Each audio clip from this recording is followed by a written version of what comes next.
huge difference with change of direction and nimbleness of the bike, having all that weight down the bottom here.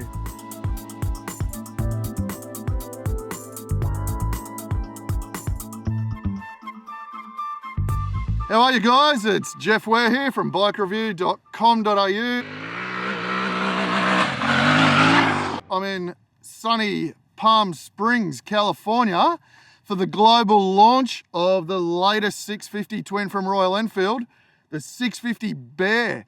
This just about completes the series of the 650 twins for Royal Enfield.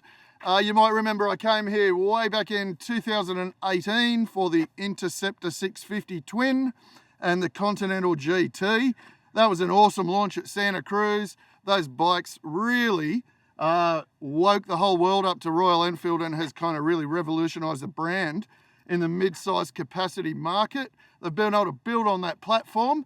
You then saw us on the Super Meteor 650.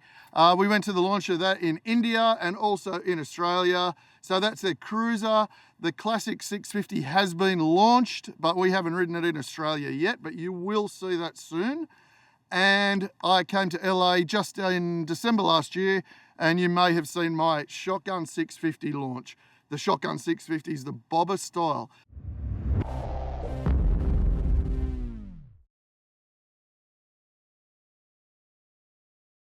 What's it really like to ride? We did a couple hundred miles, or no, we actually only did about 150 miles today, but we had a pretty good range of everything. Bit of city work, lots of twisties, some flat out absolute top speed stuff. We're really lucky because we had the police along to help us and block the road where needed. Good on them, thank you very much. California Highway Patrol for that. So the first thing I noticed is the steering is quicker and nimbler than the other two 650 twins I'm going to compare this to, which is the Interceptor and Continental GT. Despite having a 19-inch front wheel anyway, you would swear it was raked in more and carried a bit less trail than those bikes, but you know, anyway. And the handlebars are the same width, but it's just those SHOWA big piston forks and these new triple clamps and the overall ride height changes of the bike that has just made it that little bit more nimble. Changes of direction are really quick, and more upright direction changes through traffic are really quick and easy. Whereas the Interceptor is a kind of a bit of a more of a one-line bike with classic sweeping turns. This thing you can just like brake it, chuck it in there, get off the brake and get on the gas if you want, or you can carry big arcing lines. Really good ground clearance. I didn't touch the foot pegs today, just my shoes, my boots scraping on the road. And like I said, I found the tyres really, really impressive for what they are. I liked the mid-corner balance and handling of the bike. Once you turned it in and let the brake off and cracked the throttle, it would just sit there. Even if the road wasn't cambered, if it was flat, it felt like it was. It would sit there and it would hook all the way through a long corner. You could look through that corner and it would just go anywhere you want to look.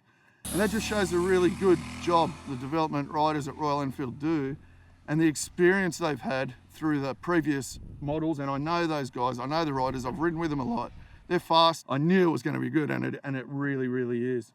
The braking improvements are that initial bite is strong, then it's got a little bit more power on further squeezing, but it's got really good modulation now. So you can control the forks through the middle of the stroke. Once you get down in the middle of that stroke, at the both ends, with the bike balanced, you can hold it down there, and that's its happy place, like down in the middle of the stroke. You can control it with the front brake if you want, and it'll just stay low, stay in there, and track through a corner like it's on rails. Really good. Over the bumps, it's stable. Few little head wobbles like this at high speed, which is an inherent problem with them because they brought the headstock back a little bit to make the bike more engaging and lively. And the trade-off for that is it's not quite as stable, but we don't care. We want to have fun. We don't want to have a boring bike. So it's just got that little wobble to let you know that you're alive and it's alive and that you're pushing. It just talks to you. And yeah, so the brakes are good. The back brake's pretty good. Lacks a bit of feel. Don't like the position of the lever. Engine's fantastic. Ergonomics are good. Rides the bumps pretty well. It's hard. It's firm. But when you get going faster on it, it makes more sense. around town, and those people that ride a little bit slower or cruise on it a little bit might find it a little bit harsh. And I'm 100 kilos nowadays, and even with these on the softest setting, I wouldn't go any harder, and I always stiffen suspension up, and I wouldn't go any harder on this bike because it's already quite firm. It's almost already set up for a pillion and luggage, so see how you go. And we'll see how it goes on Australian roads, which are absolute rubbish, with a lot more bumps than I tend to see on the beautiful roads we do get taken on here, but I know we get taken on hand-picked roads everywhere we go.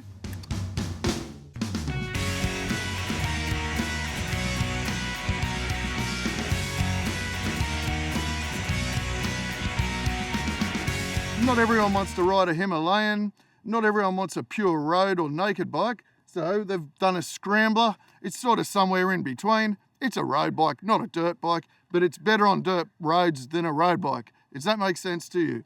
So a lot of people will say, oh, it's an Interceptor with some bits and pieces. It's not.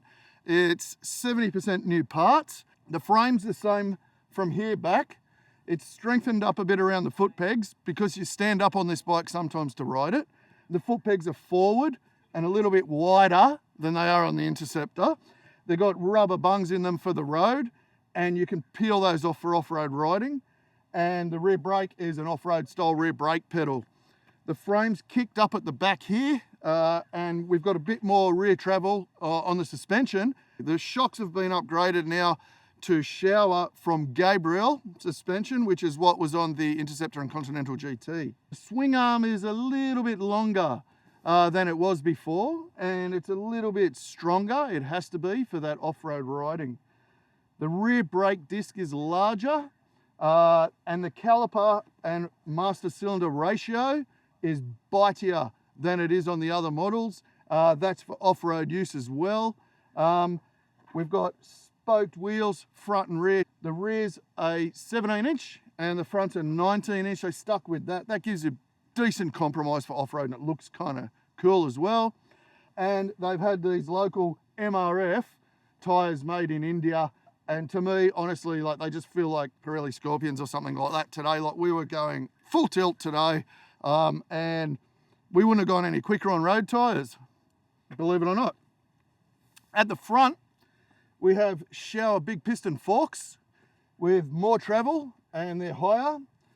So that's a huge upgrade over the Interceptor. The 19-inch front wheel, the front brake disc material is a new steel, a new stainless steel that gives a bitier initial bite on the lever. And I really noticed that immediately when I jumped on the bike today. It's one of the first things I noticed was the initial bite was better. The master cylinder is upgraded. The levers are span adjustable, the clutch lever and the front brake lever, and the clutch lever is a cable now. It shares the dash with the Shotgun and the Himalayan, full Bluetooth connectivity, turn-by-turn navigation if you want it.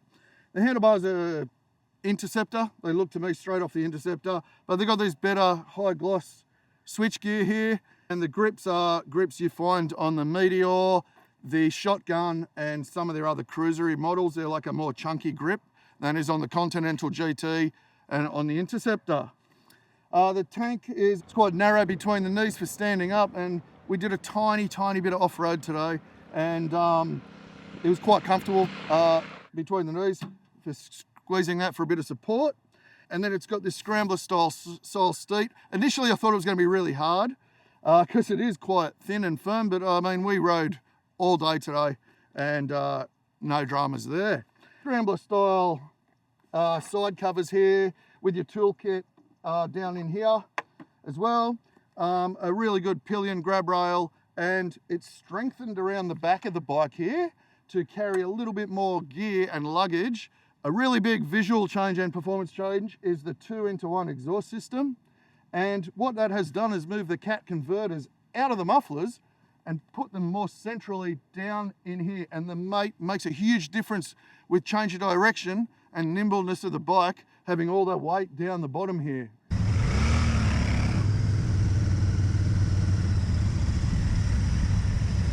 It's also allowed Royal Enfield to churn another 8% of torque through the middle range of the engine, but they decided not to exceed the horsepower cap of 48 horsepower for learner riders globally, because that would just cut too many people out of the market. Aside from that, it's the same engine as the Interceptor, Continental GT, Super Meteor 650, Shotgun 650. Some slight, obviously, fuel injection mapping changes for the 2-into-1 exhaust system. Airbox changes, obviously, just to suit the style. But that's all in the mapping, all the ignition and fuel mapping. Gearbox ratios are exactly the same as the other bikes. Overall gearing is different, but it's the same, if that makes sense. So measuring the circumference of the back tyre versus the different size wheels on the other models, Royal Enfield have compensated for that with sprocket sizes. Really tall gearing. I'd go up a few teeth on the back to get it to pull top gear a bit more, because it just didn't want to pull top gear. In saying that, we were quite high today, would have been a bit down on power up there. So styling wise, beautiful, and they're all the upgrades to this bike. The clutch is exactly the same as on the other machines as well. It's really lightweight, nice, as I said, still cable actuated, span adjustable clutch lever. The gearbox was nice and smooth today, no problems, no notchiness, nothing like that. The riding position, it's very nice ergonomically. The only thing I had a bit of trouble with today was I didn't like the shape and design of the rear brake lever pedal. I'm a really big back brake user, and that kind of comes from my racing, years and years of racing background, and I just have to have the rear brake on all the time. So it took me an hour or two to get used to that. They've had to make it like this because they've had to bring the pegs forward, and the clutch cover's quite wide. So they had no option, and you get used to it. I did get used to it. And if it wasn't shaped like this, your foot would get stuck under the engine. So that'd be no good. But apart from that, very comfortable. I'm 187 centimeters tall, and I fit on the bike really well. I would roll the handlebars back like 10 millimeters maybe if I owned one of these, and I wouldn't do anything else. It's all vibration free. The mirrors are really clear. No vibes through the mirrors at all today. The fueling's really nice as well. They've done a great job with the fuel mapping. From initial opening to meet Euro 5 is really tricky, and it's silky smooth, like old carburetor days. So fantastic job there. So overall, like all those little things I'm impressed by, there's definitely a lot of improvements and refinements throughout the model, and I think that's brilliant. But overall, super impressed with the 650 Bear. Looking forward to getting it in Australia. Looking forward to exploring more of the accessories. If you want to have a really good look at all the accessories, just click on this link here. Really quickly, why it's called the 650 Bear is because there was a huge race up here in the 60s called the Big Bear Run, which you can read all about by clicking this link here. And so, yeah, read that history. You'll be blown away by it. And that's where the name comes from, and that's why we're launching it here today. I love the colours, I love the styling. I think Royal Enfield have done a really good job of this bike. Super impressed. I think it's going to go down well in Australia, and it's just modernised the 650 platform even more. But thanks for watching. Don't forget to subscribe to our channel if you like it. Give us a like. Tell us about your thoughts on the 650 Bear. Let me know if you have a 650 twin. You have a fantastic day. Thanks for watching, and I'm going to go and have a cold beer.